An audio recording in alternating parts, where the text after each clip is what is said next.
Judging by my thermometer, we'll be at 70, likely before the hour is over. We're at 65 right now. On our way into the 90s today across much of the valley and mid 90s tomorrow. Things will cool off a little bit, but a really nice stretch of weather ahead with temperatures in the upper 70s to lower 80s throughout the next week. According to the long range forecast, the weather is a service of Mountain Home Auto Ranch in Mountain Home. It's 8:43. Randy Staples joins us Monday mornings between 8:40 and 9 o'clock. He's the publisher of Idaho Weekly Briefing right here on News Radio 1310 KLIX and newsradio1310.com. On top story with Bill Colley, and we'd like to say welcome back. Good to be here. We were having an off-air conversation about some of the machinations going on in the Republican Party, and if you don't, probably not many people outside of Idaho pay a whole heck of a lot of attention to this.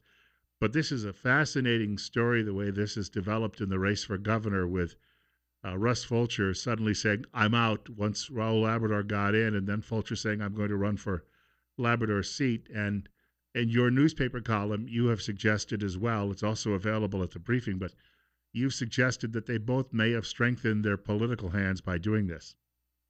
Yeah, I think they both may have wound up with some relative advantage compared to where they were, because I think that on the part of the governor's race and Raul Labrador, he sees what probably ought to be a little bit more unified base that he can draw upon. It probably strengthens him a little bit because he and Fulcher were likely overlapping there.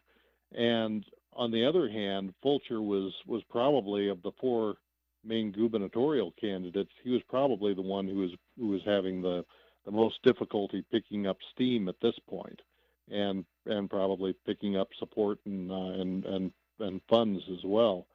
And by switching to the first district race and running there against David Leroy, he could kind of play the Labrador role there against Leroy's version of Brad Little, and wind up being in a fairly logical kind of position to pick up to expand some of his support and maybe pick up a little bit more funding and organization, and maybe dovetail a little bit with some of what Labrador is doing as well.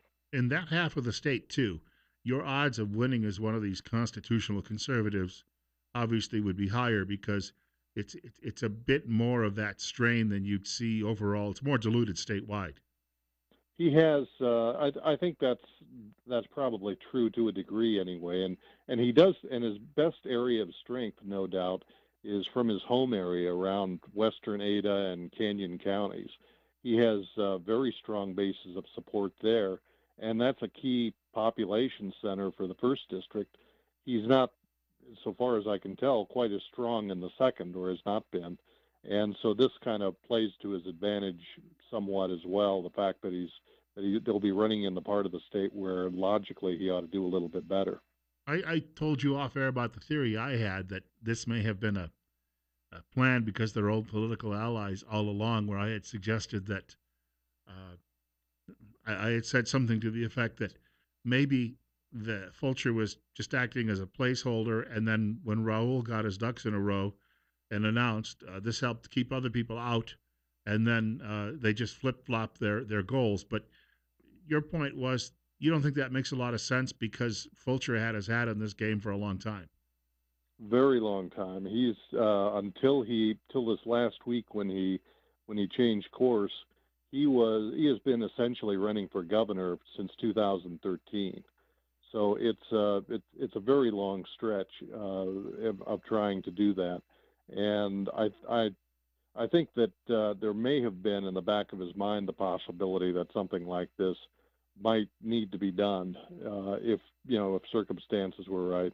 And I'm guessing too that if he had been able to pick up more financial and other support, that if that had been somewhat larger, that maybe we would have stayed in and would have had a little bit more confidence to go after that race. But as it turns out, this is probably the more just purely as a matter of calculation is probably a little bit more logical.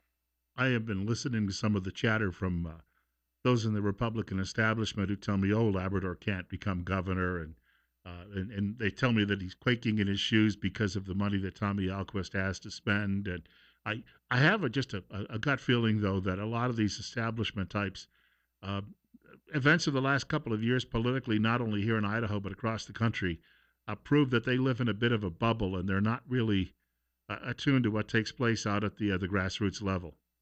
That can happen. Look at what happened in the in Virginia in the Republican primary for governor there. There you had an sort of an establishment Republican running against kind of an outlier who was strongly in support of Donald Trump. And the idea was, the expectation was, certainly the Republican establishment expected that that establishment candidate would romp to an easy win, that it would be not a big deal, and it would be a landslide probably for that candidate. That didn't turn out that way. He wound up winning, but only by a very small margin. So some primaries can be difficult to call, and I can imagine scenarios. We have a very long time to run. We have much the better part of a year for this thing to run out. And I can easily imagine a scenario in which any of the three remaining candidates could pick up enough support, pick up enough steam, and pull it off. They each have very different kinds of support and different kinds of appeal, and it's not at all inconceivable to figure that any of the three of them might wind up with pulling it off. And if Labrador doesn't win, for a fellow who's had a political trajectory which has just been like a rocket, but that rocket could come crashing back down quite quickly. It could. This is if he loses this, it's a little bit hard to see where electorally he next goes. I suppose it's always possible that he could look at an open, say, Senate seat if one should open, but probably not in 2020. Senator Risch called me up some weeks ago to specifically say that yes, he is running, that he fully expects to be on the ballot. So I'll take that seriously. That probably means that there isn't going to be an opening there unless he wanted to get into a contested primary with him, which would not seem like a very logical thing to do.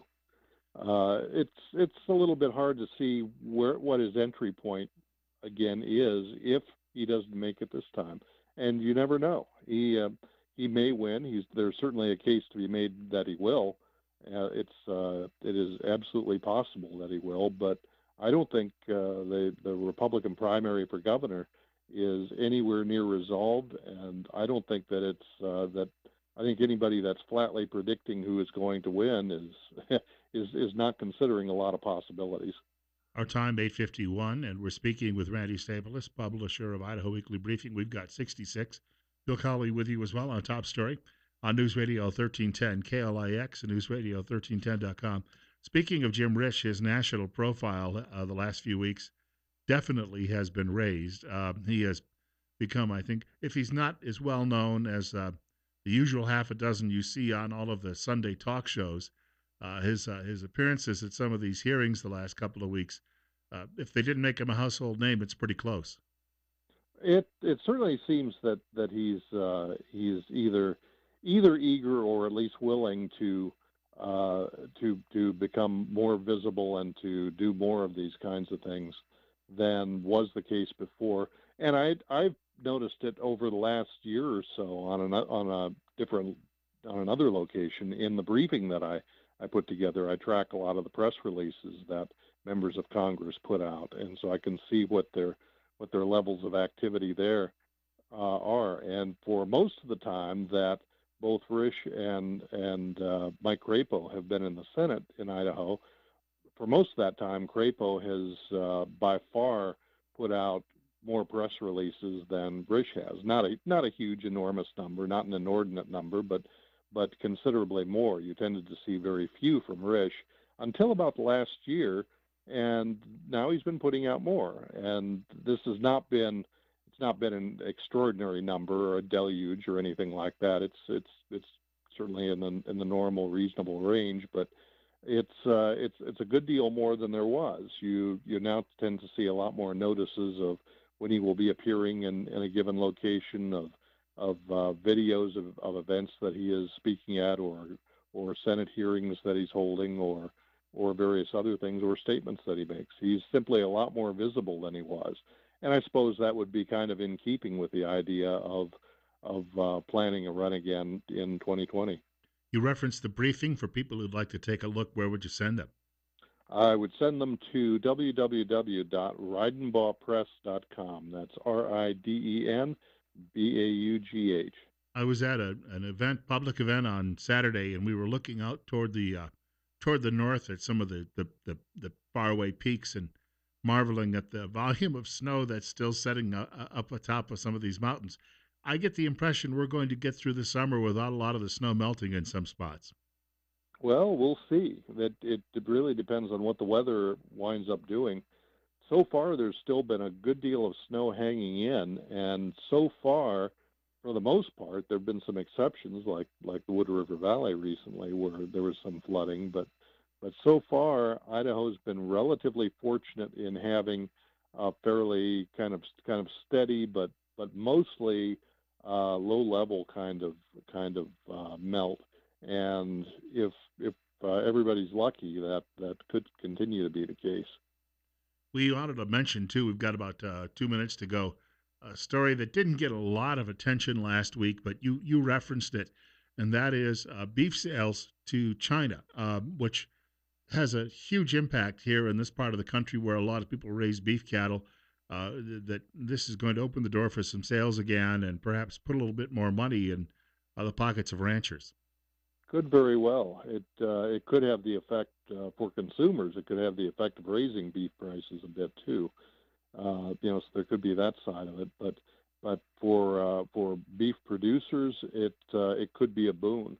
And this is something that was really kind of beyond our control, but it was something that for whatever the specific incentives were, China decided to ease up on some of those imports, and I'm sure that there will be plenty of beef producers in Idaho that are going to be very happy and want to take advantage of that. It reminds me of the debate we had over the Trans-Pacific Partnership, where a lot of people were opposed to it on just simple nationalistic grounds. But in Idaho, if you're selling agricultural products, you had to stand back and say, well, wait a minute, let's reconsider this. In a lot of the western states, there's a lot of trade with Asia, and there's there are a lot of exports to be done. There are imports too that relate to building the economy here as well. So that's something that has generated some different reactions in different parts of the country, and a lot of it depends on exactly what the terms were, and a lot of those were still kind of vague and still a little bit uncertain throughout a lot of that process. But you have to be somewhat careful. If you pull out entirely from any kind of a major role in that sort of a development, then you cede a lot of the real power in all of that to China, and there's been a fair amount of talk about that too, and that could over time put us at a disadvantage. In the case of beef right now, where this may be a good plus, but you need to look at longer range and see how other things play out as well.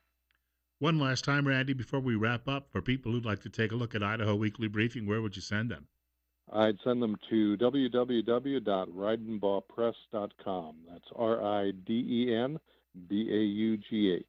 And we look forward to speaking again next week. We'll talk to you at the end. Take care. Randy Staples joining us this morning from Idaho Weekly Briefing. We're coming up on the news at 9 o'clock from the Fox Radio Network. That's on the way. One more hour of top story as well with Bill Cully. Read an interesting piece. I want to talk about this coming up in the next hour at some point. Read an interesting piece at Eric Erickson's website, The Resurgent. Erickson hosts a talk show at WSB in Atlanta. He's a regular contributor on Fox News. Prior to that, at CNN. And he said he never thought he would bring himself to say this, but he is talking about secession, saying that if liberal America and conservative America can no longer get along, it's time to start thinking about parting company. More on that coming up in just a while after news, right here on News Radio 1310 KLIX and newsradio1310.com.